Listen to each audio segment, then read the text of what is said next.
The wind on that high, desolate plain had a voice.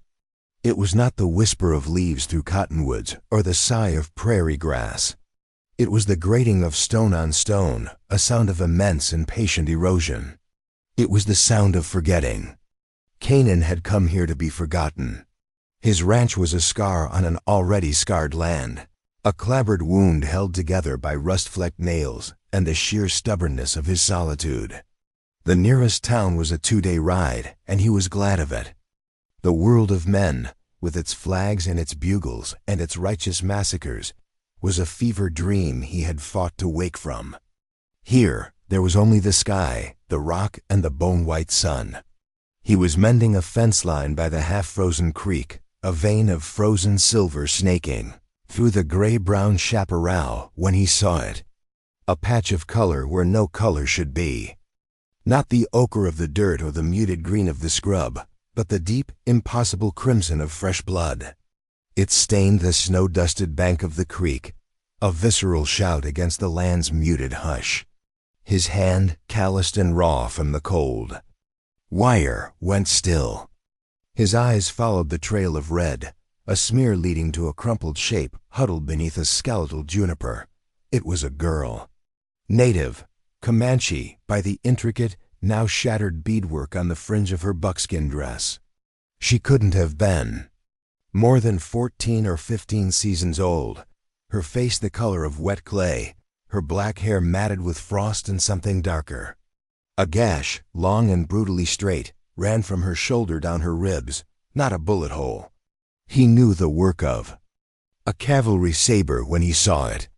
The memory, acrid as gunpowder, rose in his throat. He knelt, the cold of the ground seeping through the worn denim of his knees.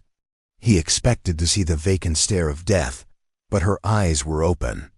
They were black, deep as a starless night, and they held not fear, but a weary, ancient anger. Her breath was a shallow cloud in the frigid air, each one a tiny flag of surrender. He saw the tracks around her, nearly erased by the wind, the distinctive horseshoe prints of cavalry mounts, and the boot prints of soldiers. They had run her down like a coyote. Every instinct, honed by years of hard-earned caution, screamed at him to stand up, turn around, and walk away. To touch her was to invite a war he could not win. It was to claim a side in a conflict that had already cost him his soul. Her people would follow her tracks. His people, the ones who wore blue coats and carried sabers, might circle back to finish their work. To help her was to plant a lit fuse in the heart of his carefully constructed emptiness. He looked at her, at the single unbroken strand of turquoise beads at her throat, at the way her small hand was clenched in the dirt, as if trying to hold onto the very land that was drinking her blood. He saw the ghost of another face then, a smaller one, with blue eyes and a laugh that used to fill a home he could no longer picture without weeping.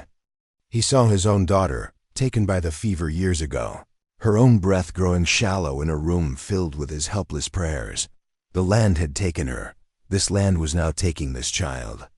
Canaan's jaw tightened, a knot of muscle in his gaunt face. He could not save his own. But he was here now. And she was here now. The cost be damned. With a grunt that was half prayer, half curse, he slipped his arms beneath her. She was lighter than he expected, a bird made of hollow bones and fading warmth. As he lifted her, her head lolled against his chest. Her eyes fluttered closed, and a single guttural whisper escaped her cracked lips. It was not a name, not a plea, but a word that sounded like the stones themselves speaking. The word hung in the air between them, alien and sacred. It was not meant for his ears. He held her, a dying ember against the vast, consuming cold, and straightened. Up above, a lone hawk carved a slow, patient circle in the immense, indifferent sky, its cry a thin, sharp splinter of sound that pierced the silence. Canaan started the long walk back to his cabin, the weight in his arms less a burden of flesh and bone, and more the crushing gravity of a history he had tried and failed to outrun. The cabin was one room, smelling of wood smoke, coffee, and regret. It was a shelter, not a home. He laid her on his own cot, the rough wool blanket a stark contrast to her soft, blood-matted buckskin. He stoked the fire in the stone hearth, the flames leaping up, casting dancing shadows that made the small space seem alive with ghosts. He had his own, but now he had imported another's. He was no hero. He was a man hollowed out by a single, unforgivable moment of clarity. He had worn the blue coat. He had ridden with the 7th. He had been there at the red clay creek, when the trumpets sounded before dawn and the village was turned into a slaughterhouse under the guise of battle. He remembered the smell of burning lodges, the screams of women and children, the hideous, triumphant shouts of his comrades. But Kanan hadn't fired a shot. He had frozen, his rifle heavy as a church steeple in his hands, his stomach turning to ice. He hadn't been a dissenter, a man of principle.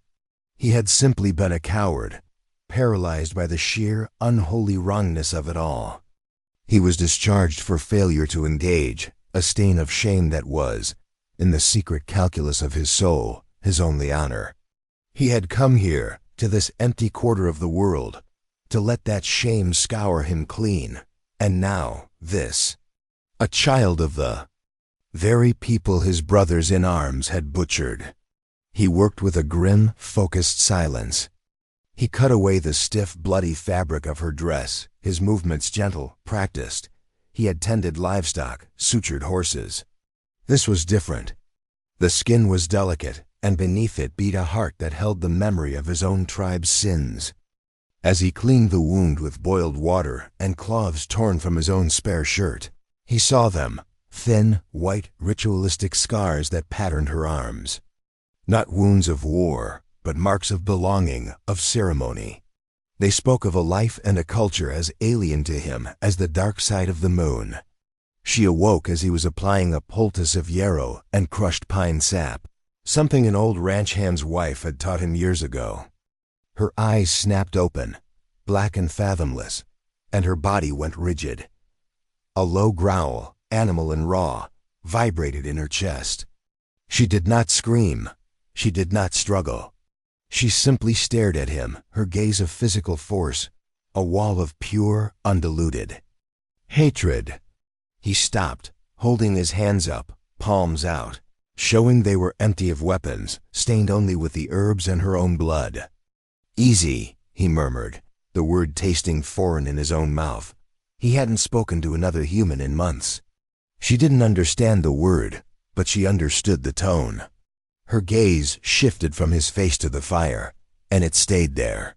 The anger in her eyes was replaced by something far more terrible, a haunted recognition. She stared into the flames as if they were not a source of warmth, but a window into a memory. As if she saw faces in the embers, heard voices in the crackling wood. She watched the fire kill someone all over again, right there in the confines of his small, lonely cabin. They existed that way for 2 days. 2 wounds under one roof, a universe of pain contained within 4 wooden walls. Her silence was a living thing, a dense, heavy presence that suffocated his own. He would leave a bowl of broth and a cup of water by the cot, and she would not touch it until he had turned his back and moved to the far side of the room. She ate with a fierce, desperate pride, refusing the gesture of being fed, accepting only the offering. He would sit at his small, rough-hewn table, cleaning his rifle or mending a bridle. The metallic clicks and scrapes the only sound to challenge the roar of her silence and the whisper of the fire. Their 2 solitudes did not meet or merge. They clashed, grinding against each other like tectonic plates, the friction generating a heat more intense than any spoken argument. He was the ghost of her past. She was the ghost of his conscience. And the cabin was their shared grave. On the 3rd day, a change occurred. The fever from her wound had broken in the night, leaving her skin cool and damp. Her breathing was deeper, more even. Kanan had been watching over her, dozing fitfully, in his chair by the dying fire. As the first pale light of dawn crept through the single grimy window, he saw that her eyes were open, and for the first time, they were not looking at him or the fire. They were looking at his hands. He followed her gaze. His hands were stained with dirt, grease, and the dark juice of the poultice. They were trembling slightly from exhaustion. He had been humming a low, absent-minded tune he hadn't even realized he was making. It was a melody his wife Alara used to hum while tending her garden, a simple, sad folk song from a life that felt like it belonged to another man. The girl watched him, her head tilted slightly. He stopped humming, embarrassed. The silence rushed back in, but it was different now. The hard edge had softened. Later that morning, as he was replacing the dressing on her wound, he found what he'd been dreading. Tucked beneath her, for warmth or protection, was a Union soldier's greatcoat. It was stiff with dried mud and blood, the brass buttons tarnished, the dark blue wool smelling of wet horse and fear. It was not his. It was from one of them, the men who had hunted her. Perhaps she had taken it from a dead man, a desperate act of survival against the cold. He took the coat, his face a mask of stone. Her eyes followed him, but she did not protest. He walked far from the cabin, up to a ridge where the wind blew hardest, as if trying to scour the very memory from the stones. He dug a hole in the frozen earth with the heel of his boot and the point of his knife. He folded the coat, a flag of a nation he no longer claimed, and laid it in the shallow grave. He covered it with rocks and dirt, a burial for a part of himself, a final severing. When he returned to the cabin, the air felt lighter. That evening, something shifted again. She sat up on the cot, pulling the wool blanket around her shoulders like a robe. She pointed a thin finger toward the hearth. The fire had burned down to glowing embers and a thick bed of soft gray ash. Kanan, confused, took a small shovel and scooped some of the ash onto a flat piece of slate, placing it on the floor beside her. She looked at him, a long, searching look. Then she dipped her finger into the ash. On the dark slate, she began to draw. He expected a horse, a tipi, a buffalo, the simple images he'd seen on traded hides. But she drew a slow, deliberate spiral. It started from a single point and circled outward, growing wider and wider, an ancient, hypnotic symbol. A journey, a whirlwind, a life. When she was finished, she looked not at her work, but at him. And then she began to hum. It was not the simple melody he had been humming. It was a low, resonant chant that seemed to come from the very ground beneath the cabin. It was a sound that belonged to the wind and the rocks, a song of deep roots and endless sky. It was mournful, yet powerful. It filled the small room, vibrating in his bones. And he knew, with a certainty that chilled him to his core, that she was not humming for him. She was not humming for herself. She was humming for someone who was listening, someone outside. The quiet was over. The fragile, dreamlike peace of the shared shelter was about to be shattered. The storm was coming. It began not with thunder, but with an absolute and unnatural cessation of sound. The ceaseless wind died. The cry of a distant coyote was cut short. The very air grew thick and heavy, charged with a waiting stillness. Kanan felt it first, a prickling on his skin, a pressure in his ears. He was at the window, staring out into the pre-dawn gloom, the gray light that is not yet morning, and then he saw him. A single rider on the ridge to the east, a stark silhouette against the bruised purple of the horizon. He was perfectly still, a statue of man and horse watching the cabin. Kanan's heart hammered against his ribs, a frantic drum against the world's sudden silence. He reached for the rifle propped against the wall, his hand closing around the cold, familiar wood. Then another rider appeared beside the first, and a third. And then, as if emerging from the very mist that clung to the low ground, they came. In a silent, inexorable flood, 10, 20, 50, they fanned out, forming a perfect, silent semicircle around his property, their ponies stamping and blowing steam in the frigid air. They were not charging, they were simply arriving. An implacable tide of history and judgment. They wore the painted symbols of war and mourning. Their faces were grim, impassive masks. The glint of a lance head, the dark fletching of arrows in a quiver, the dull sheen of an old trade rifle, every detail was terrifyingly clear in the growing light. The land itself seemed to be holding its breath. Every heartbeat in Canaan's chest was a clap of thunder. He knew this was the end. His act of mercy was about to be repaid with a violence he had no hope of surviving. Then, the sea of riders parted. A man approached on foot. He was older, his face a roadmap of seasons, and sorrows, his long gray hair braided with otter fur. He wore no paint, but his presence was more powerful than any warrior's. The authority he carried was not of weapons, but of lineage, of spirit. He walked with a slight limp, his hand resting on the shoulder of a young boy who walked beside him, a mirror of the man's fierce pride and solemnity. This was the chief. His arrival on foot was not a sign of peace. It was a sign of ceremony. The verdict had already been decided. This was just the sentencing. Canaan's knuckles were white on his rifle. The girl was standing behind him now, a silent presence at his back. He could feel her gaze on him.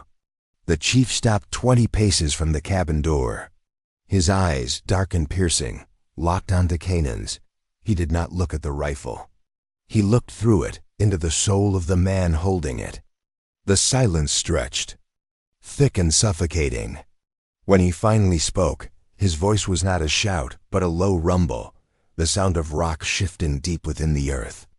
It carried across the frozen ground, clear and absolute. "You have one of ours." The words were not a question.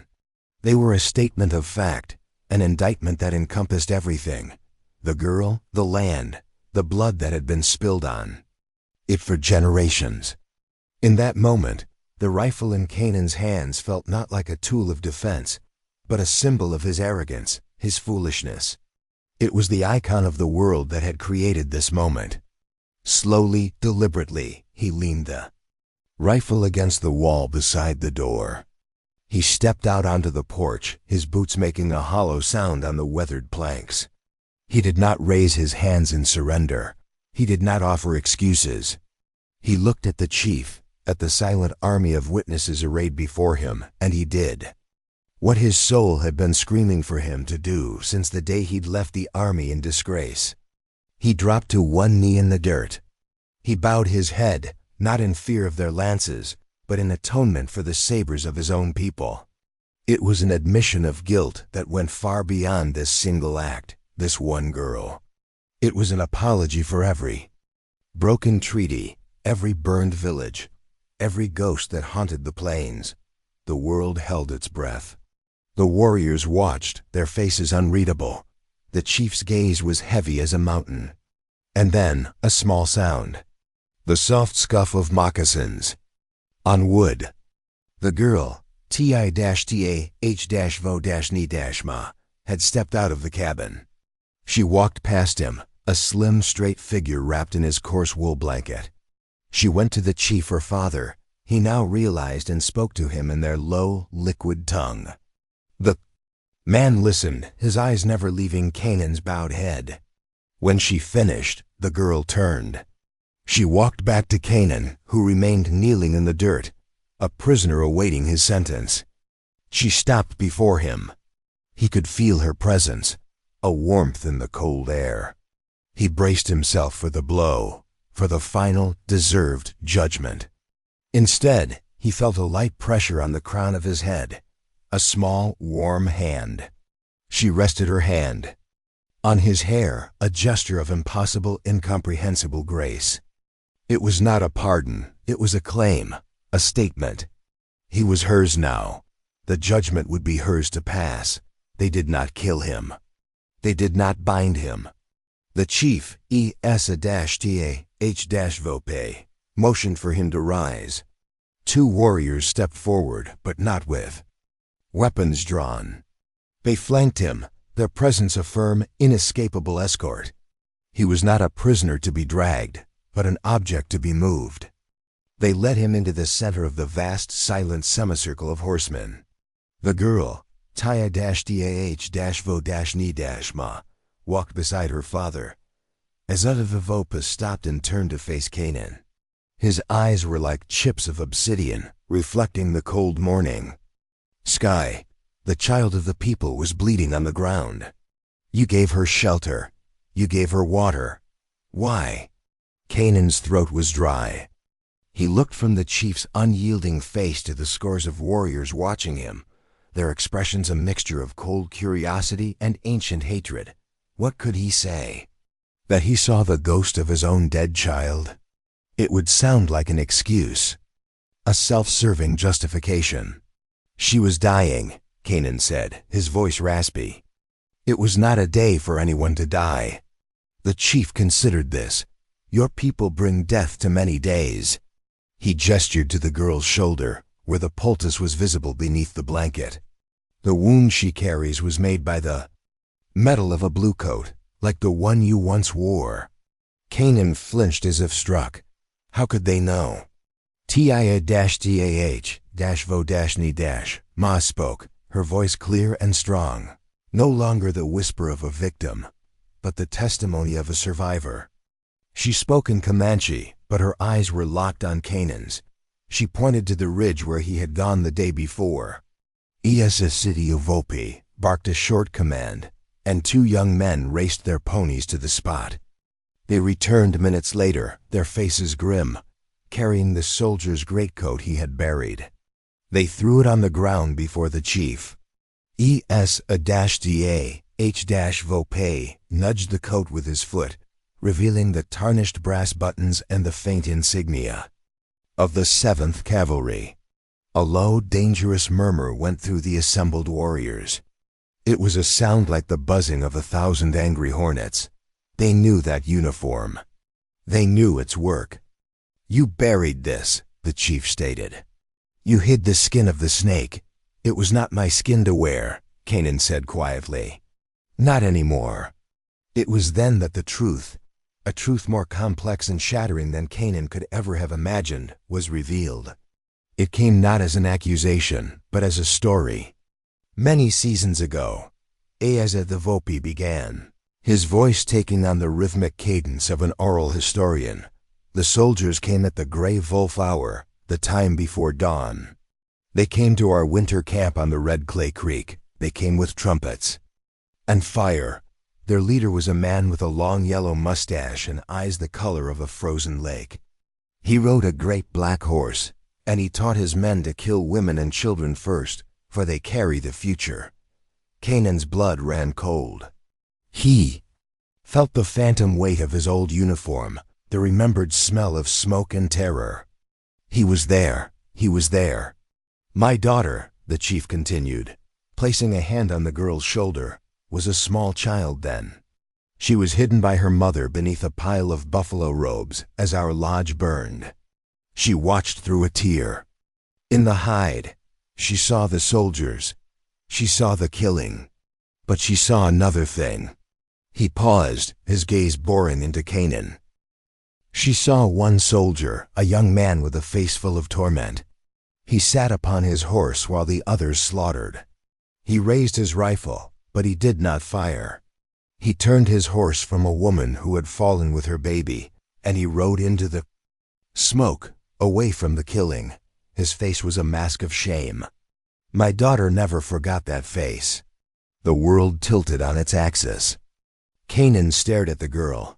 Tia-Dah-Vo-Ni-Ma. Not just a girl he had found, the girl, the child from that day. The memory he had tried to drink and work and sweat into oblivion. She had been there. She had seen him. The wound she carries now. Eza-Dah-H-Vo-P said, his voice like the closing of a tomb, is from 2 days ago. Renegade soldiers, drunk on whiskey and hate, far from their fort. They are the ones who hunted her. But the wound she has carried in her spirit since she was a child. That wound came from the red clay creek. When she stumbled to your creek, bleeding, she looked up and saw the face from the smoke. The face of the one soldier who would not kill. She did not see a white man who might save her. She saw a ghost from her past, sent by the spirits to finish a story. The revelation struck Kanan with the force of a physical blow. It was not chance. It was not random mercy. It was a circle, closing across years of pain and distance. His one act of paralysis, of what he had called cowardice, had been witnessed. It had been remembered. It had marked him. He staggered back a step, overwhelmed. The weight of it was too much. The shame, the relief, the horror, the impossible, terrible beauty of it. He looked at the hard faces of the warriors, at the chief, at the girl who was both a stranger and the keeper of his oldest secret. He had expected death, and it would have been a relief. This was a reckoning of the soul. I was there, he choked out, the words tearing from his throat. I wore that coat, I rode with them. The ghosts of that day are mine to carry. My hands are not clean.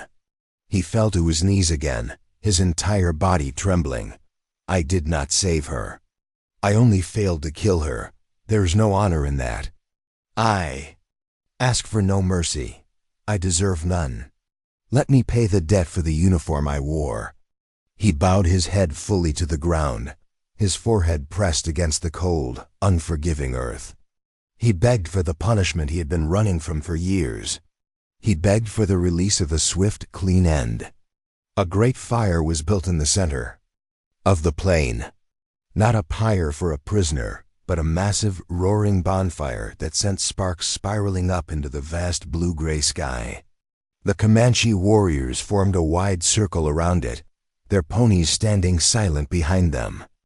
Drums began to beat, a slow, deep, resonant pulse that was not a rhythm for dancing or for war, but the very heartbeat of the land itself. -TAH-VO-P. He had denied Kanan's plea for death. To die is easy, the chief had said, his voice devoid of pity but filled with a strange, hard wisdom. The spirits will decide what you deserve. A man does not get to choose the shape of his own atonement. Kanan stood near the fire, a prisoner without chains, an observer of his own fate. He watched as they brought the girl forward. Vonima was no longer wrapped in his rough blanket. She wore a dress of brilliant white, supple deerskin, adorned with intricate quillwork and patterns that seemed to tell a story. Her hair was combed and braided, woven with eagle down. She looked not like a victim, but like a priestess. She walked toward the fire, her face serene, her steps measured. Kanan's heart seized with a new kind of terror. He thought this was some ritual of purification, or worse, a sacrifice. A cleansing by fire to remove the stain of his touch, his world. He took a step forward, a protest forming on his lips, ready to throw himself in front of her, to offer himself in her place. A hand, firm as weathered oak, fell on his shoulder. It was an old man, a shaman by the look of his painted face and the medicine bag at his waist. "This is not for you to stop," the old man said in broken, guttural English. "This is for you to witness." TIA-DH-VO-NI-. Ma reached the fire and turned to face the people. She began to speak, her voice ringing out in the clear, cold air. She spoke of the fire at Red Clay Creek and the face in the smoke. She spoke of the cold by the frozen water and the warmth of a stranger's cabin. She spoke of two wounds, one of the flesh, given by an enemy, and one of the spirit, healed by the man who had been there at its creation. When she finished, her father, Ieza Tavavope, stepped forward. He beckoned to Kanan. The two warriors who had first escorted him now gently but firmly guided him to stand before the chief, near the heat of the great fire. "You came to this land to be a ghost," Ieza Fovo said, his voice carrying over the beat of the drums. "You asked for punishment, for an end to your haunting, but the people do not trade in easy deaths. We trade in life, in names, in burdens. He looked at Canaan, his eyes seeming to strip away every lie, every shield Canaan had ever erected. You knelt on our ground. You buried the blue coat, and so you buried your name as a soldier. You gave water to a child of the Enamank. He said, using the Comanche word for their own people, the people. You did not speak empty words. Your actions spoke. Your silence spoke. The chief gestured to the shaman, who came forward holding a small bowl. In it was a paste of ash from the ceremonial fire and sacred clay. The shaman dipped his fingers into the paste. The man called. Canaan is gone, Izatuf Vope declared, his voice rising. He burned in the fires of the red clay creek. He froze in the silence of his exile. Today, he's given a new name, a new life. It is not a reward. It is a weight. It is a responsibility. The shaman stepped up to Canaan and with his fingers drew a line of the dark paste from Canaan's forehead down the bridge of his nose. It was cool against his skin. Then he drew 2 more lines, fanning out across his cheeks. It was not war paint. It was a mark of belonging, a brand of the spirit. We saw you listen to the ground when you knelt, the chief proclaimed, his voice echoing in the sudden silence as the drums stopped. We saw you listen to the suffering of another. The name Canaan is the name of a wanderer. Your wandering is over. From this day until the spirits call you home, you will be known as Nantintantisa. The word was long, complex, the syllables flowing like water over stones. The shaman leaned in close, his breath smelling of sage and earth. He whispered the translation so only Canaan could hear. The man who listens to the earth, it was not forgiveness. It was not a pardon. It was a renaming, a sacred and irreversible remaking of his identity. It was something so far beyond the white world's comprehension of justice or mercy that it left Canaan breathless. They had not given him the peace of death he'd craved. They had given him the crushing, terrifying peace of a purpose he had not asked for, but which his soul had earned. He had asked for fire, and they had given him a name forged within it. The ceremony concluded not with a cheer, but with a deep, collective hum from the warriors, an acknowledgement that resonated in Canaan's bones. They had not accepted him as one of them. They had redefined him. He was a new thing on the land, a man standing between 2 worlds, belonging to neither, but bound to both. The fire burned, the smoke rose, and the name settled into him, a burden and a blessing, heavy as the earth itself. As the sun began its descent, casting long golden fingers across the plain, the Comanche began to depart. They moved with the same silent, fluid grace with which they had arrived. The sea of horses and warriors receded, melting back into the landscape, leaving the great fire to burn itself out in the center of the now empty plain. They left as if they were a part of the land itself, their presence a temporary manifestation of its will. They did not take him with them. They did not leave him entirely alone. EES-TAH-VO-PE was the last to leave. He walked over to Canaan, who stood motionless, the ceremonial paint still cool on his skin, the new name echoing in the chambers of his heart. The chief stopped before him, his gaze sweeping over the small, lonely ranch house, the crude fences, the land that stretched to the horizon.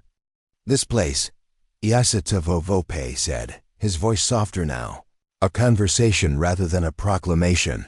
This piece of earth where you sleep, it is soaked in the memory of our tears. The water in that creek has tasted our blood. You came here and broke this ground, thinking it was empty. He paused, letting the weight of the words settle. You were wrong. It was not empty, it was waiting. He looked directly at Canaan, man to man. Your people take the land with paper and fences. They call it ownership. It is a lie. The land owns itself. It either accepts you or it breaks you. The chief gestured to the vast expanse around them. We are not giving you this land. It is not ours to give. The land is giving you to us. You will stay here. You will be its guardian. Your new name is your duty. You will listen to the earth. You will listen for the approach of your own people, for the sound of their greed. You will be a bridge for words, or you will be a stone. That turns the flood. When they come, you will speak for the silence. You will speak for the ghosts of Red Clay Creek. You will speak for us. It was not a gift of property. It was the imposition of a sacred trust, a role Canaan could never have conceived. He was to be a warden, a sentinel, posted at the border of two colliding worlds. His solitude was no longer an escape, it was a watchtower. Avona Mahad remained by her father's side. She stepped forward now, her face unreadable. In her hands, she held a small buckskin pouch. She did not hand it to him. She tucked it into the waistband of his trousers, her fingers brushing against him for a brief, electric moment. It was an act of profound intimacy and trust. Inside, he would later find, were seeds, corn, squash, and beans, the three sisters. It was not just a gift of food. It was a gift of a future, of planting roots in the soil he was now bound to protect. She met his eyes, and for the first time, he saw not a child, not a victim, not a priestess, but a woman. A woman who had seen the worst of his world and had answered it not with vengeance, but with a terrifying, transformative grace. She gave him a slight, almost imperceptible nod. Then she turned and walked away with her father, mounting a pony, and riding off toward the setting sun without a backward glance. Canaan stood there until the last rider was a speck on the horizon, and the only sounds were the crackle of the dying fire and the returning voice of the wind. He was alone again, in the same place, but everything had changed. The silence was no longer empty. It was filled with the weight of his new name, with the presence of the spirits and the duty he now carried. He looked down at his hands, no longer seeing the stains of a soldier and an exile, but the dirt of a guardian. He was no longer a ghost hiding from the world. He was an anchor, fixed in place by a promise he hadn't made, but which he would die to keep. He had come to this place to be forgotten. Instead, the land had decided to remember him.